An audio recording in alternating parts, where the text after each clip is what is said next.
Okay, today we're going to talk about or revisit the Mk9 from CMMG and my take on it. This one's going to be a little different, not what you're used to. Older design, so it'll be kind of interesting to discuss. I'm going to talk about some things that I've hope you enjoy. Please stick around, it'll be interesting.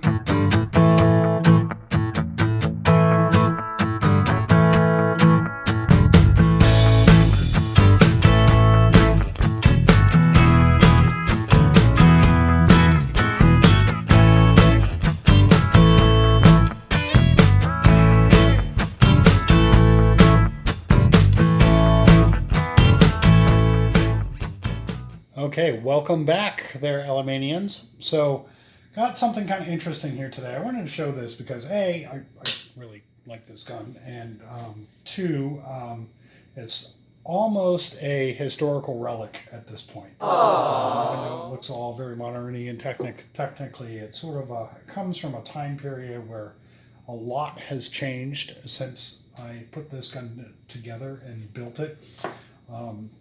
So I kind of want to talk about it a little bit, kind of discuss, some of the things that we went through when we built it, discuss some of the things that I did on the upper here, kind of unique.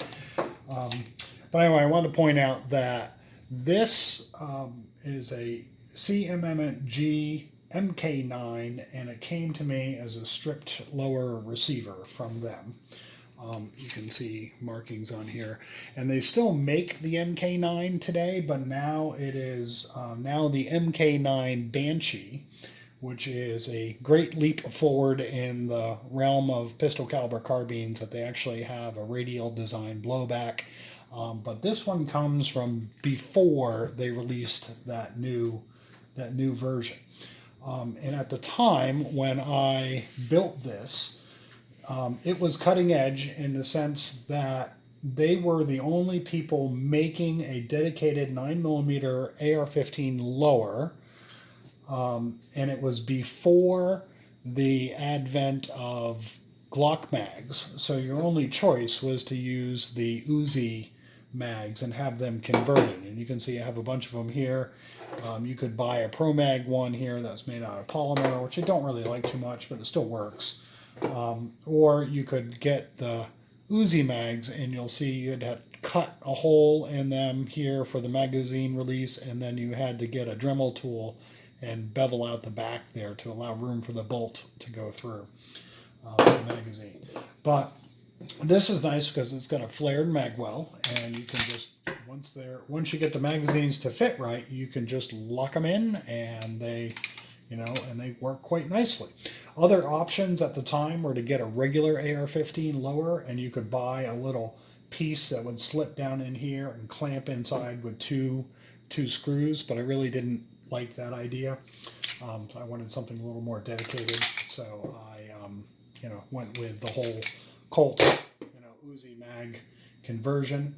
I've also put a battery assisted device on here, a bad lever, which when you have it closed up, you can just push this down with your finger and it closes the bolt and makes it really nice and easy to use. But a couple of things when you build one of these, you got to make sure I have I don't know if you can see it there, but I have a 9mm buffer on here. It's a heavy buffer, and then I also put a bunch of quarters back in here, $2.50 worth of quarters back here to kind of tighten that spring up, to make sure that the lock time or cyclical rate is really slow on it, which is what you want for a pistol caliber carbine. Okay, now what we're going to do is talk about uppers here for a minute. The upper on this one is a standard AR-15 upper receiver, and I have mounted into it a 16-inch heavy profile 9mm barrel with a standard A2 flash hider on the front. We have a BMC gunfighter charging handle and a dedicated 9mm bolt here, which is ultra heavy. Again, you want that weight in there for the reciprocal mass. And then on top of it, what I found that's actually really kind of nice is this this see-through charging handle. It works more like a regular charging handle, but on the back end of it here is a green dot that has a laser built into it. You can see the laser, and it shoots through this little arc right here, and it's a 2 MOA little green dot on there. And on the front of it, it has this really kind of unique little co-witness rear sight that aligns with the green dot. And, you know, I can flip up the front sight and have, you know, look through the red dot and use the regular iron sights on it, which is nice. If I don't want it, I can flick it down with my hand. It was made by let's see, NC Star, which I know a lot of people don't like NC Star. They have kind of a reputation for cheap, you know, stuff. But this one is actually, this idea actually is kind of nice. It's, you know, got it sighted in for, you know, 25 yards, and it hits right at 100 yards also. So it's great for 9mm. It's quick detach. And then on the front end of it, I have a UTG handguard here, aluminum handguard, which is ultra light. And then I put a you know, railed front sight block here, and this is just, you know, tightened in with screws and holds the UTG rail back. And I had a problem with it once where it loosened up while I was shooting, but it, you know, has since then kind of, you know, figured it out, put some, you know, some Loctite on there and fixed it up. But it's kind of a unique little setup. I have a flashlight with a push button, you know, thing here, and it actually works out quite well. It's quite comfortable to shoot, very accurate. I never lost zero with it or anything, and it's kind of an interesting solution to, you know, having co-witnessed you know, iron sights with a red dot on top.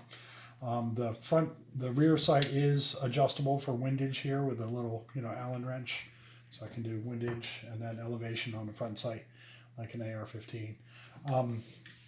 But it's little. The barrel is heavy. The rest of it is you know, it's, you know, but it's a heavy profile barrel, so, you know, you can kind of expect that. And then it just, you know, clicks on, you know, into place like any other AR-15 would.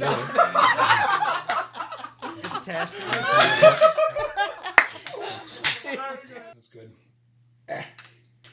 All right, I got it back together. Took me a second. Much easier to do off camera, but anyway, back together. Fun little 9mm. Make a pile of magazines for it. Great little plinking gun. Great fun at the range. You know, you can, if you can find 9mm and have a lot of it, you can go out and have a great time. And, you know, like I said, it's a little older. It's not the most modern version out there, but it's still a lot of fun. Anyway, hope you enjoyed the video. Please remember to like, subscribe, and share. Actually, subscribe first, then like, then share to all your social media out there. And hopefully we can look at something else.